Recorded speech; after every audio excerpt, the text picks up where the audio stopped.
Assalamu alaikum wa rahmatullahi wa barakatuh. Alhamdulillahi rabbil alameen. Wassalatu wassalamu ala rasulillah wa ala alihi wa ashabi ahlillahi wa man tabi'ahum bil ihsan ila yawmiddin. Brothers and sisters, I welcome you back to another episode of our Tajweed classes where we'll try to explain the rulings, the principles guiding Tajweed in order to enhance our Quranic recitation and further help with our Quranic memorization. So practically in our previous classes, we've been able to explain the Ahkam Nuun Sakinah with Tanween in relation. Then we said Ahkam Nuun Sakinah, which is the principles and the rulings of Nuun Sakinah and Tanween, are actually four. We explained that we have Al-Izhar, Al-Idgham, Al-Iqlaab and Al-Ikhfa. Now moving on with our class, we'll be discussing Al-Iqlaab. Al-Iqlaab. We've explained Al-Izhar. We said Al-Izhar has what? 6 Arabic alphabets, and those are the Huruf al-Halq, Hamza, Ha, Ain, Ha, Ghain, and Kha. We've explained Al-Idgham. We said Al-Idgham has 6 too. Ya, Ra, Yar, Mim, Lam, Waw, and Noon. Yarmalun. Now Al-Iqlaab. And don't forget that I mentioned something when we explained Al-Idgham, that if we can have 6 alphabets go to Al-Izhar, it cannot belong to any of the remaining 3.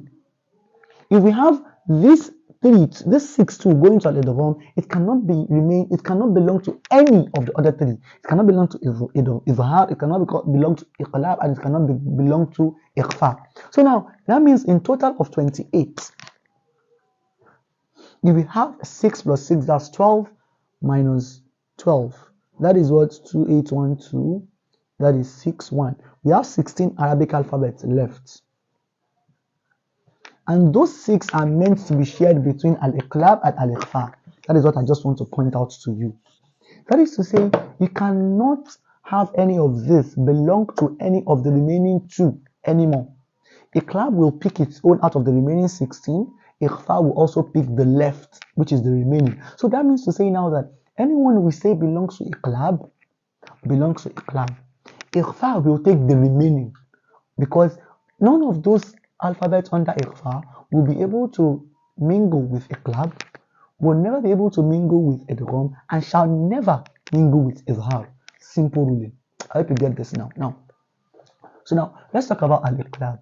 In simple word, Al-Iqlaab means changing.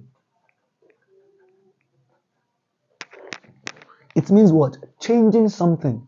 Let's say you see A, you change A for B. That is what Iqlaab means. Do you get it now? So, Al-Iqlaab means qalbu. Al-qalbu, qalbu noon. So, okay, I don't want to put it in textual Arabic in order not to mix up things for you, but then let me just put it in simplest words for you to understand. Al-Iqlaab, when I say means changing, then you might not ask me the question, changing what? Al-Iqlaab means changing of, when we said, in Izhar we said showing. What are we showing? Nuun Sakinah and Tanween. In Idgham we said insertion or infusion. What are we infusing? Nuun Sakinah and Tanween. Same thing too here. Changing of what? We want to change Nuun Sakinah and Tanween. The question now arises, what will we change it to be? That means to say we would be changing Nuun Sakinah or Tanween to what? To Mim. We would be changing, or would be in place of Nuun Sakinah or Tanween, we would be changing them to what? Mim. That is what I mean. Now, Mim in what place? I hope you understand how I'm trying to relate this whole thing now. Izhar means showing. Showing of what? Nuun Sakinah and Tanween. Idgham means what? Idgham means infusion or insertion. Insertion of what? Nuun Sakinah and Tanween into what? Into any of these Arabic alphabets. Same thing here. Showing Nuun Sakinah and Tanween when it comes to any of these Arabic alphabets.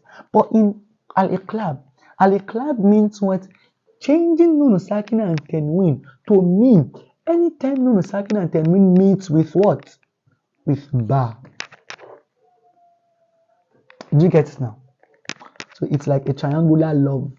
It's like a triangular love thing.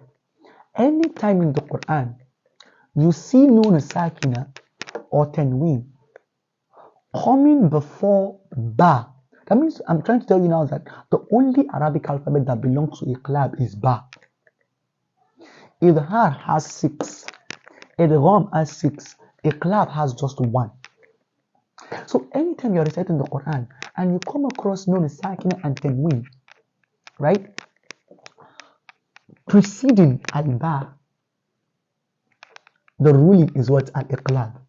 And Al-Iqlaab means changing. That means you need to change or substitute that Nuun Sakinah and Tanween to what? Mim. Then when you substitute it to Mim in relation to Ba, do you get it now? Let me give you examples for you to understand.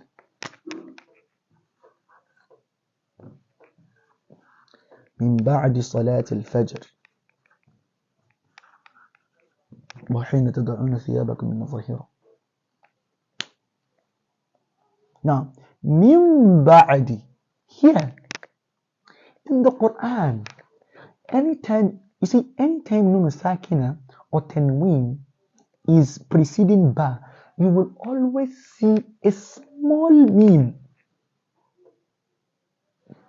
A small mim here. The small mim here is saying two things. It is saying that you need to substitute or change this Nuun Sakinah for mim before you now insert this mim into Ba. Do you get it now? And the reason why this is like this is because the point of articulation of Noon and Ba the point, okay, let me not go into that for textual reasons. We'll explain more when we come to Makharij al-Huruf and Sifat al-Huruf.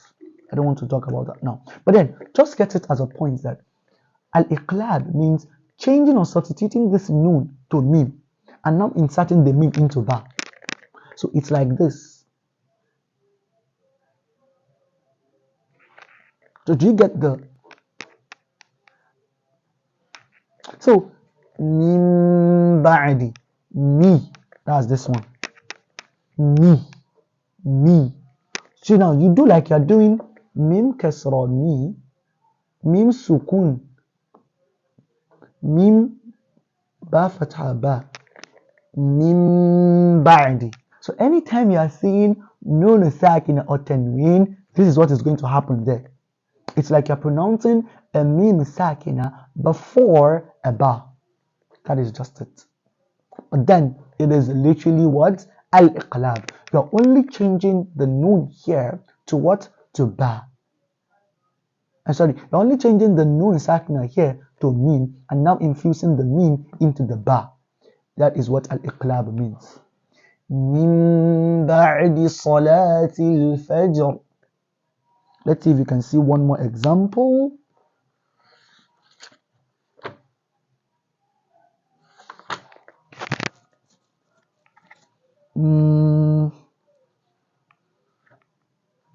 Okay, that in Surah Sajda, Allah subhanahu wa ta'ala said, أَمَّا الَّذِينَ آمَنُوا وَعَمِلُوا الصَّالِحَاتِ فَلَهُمْ جَنَّاتُ الْمَأْوَى نُزُلًا بِمَا كَانُوا يَعْمَلُونَ.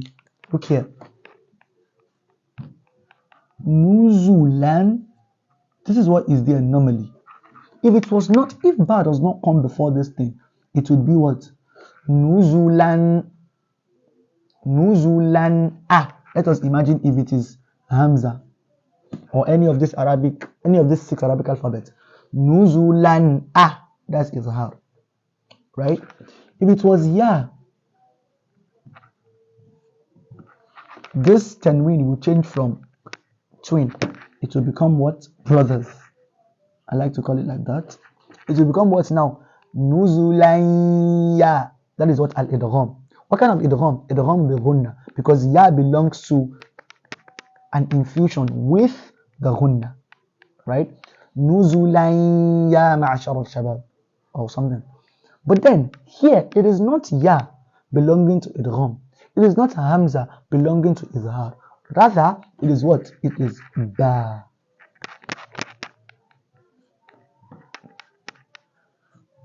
Nuzulambi. Now, we've already understood that in Izhar, the Tanween would be together. In Idgham, it would be sliding, right?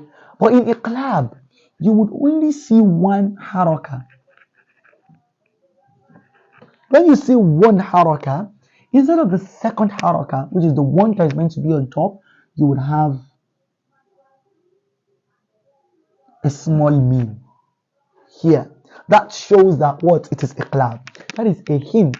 So anytime you are reciting the Quran and you see okay, my mic is still on work. So anytime you're reciting the Quran and you see a small meme, you know that what you are about to pronounce what? A ba. So here is what? Nuzulam, nuzulam bima kanu ya'malun. Nuzulam bima kanu ya'malun. Do you get the point now? So that is everything about Al-Iqlaab. So now, so you've understood when it comes to the Tanween. So when it comes to the Noon too, you know, in Idgham, they will not write the Sukun. In Idgham, in Iqlab too, they will not write the Sukun, but it will be with what? With a small meme.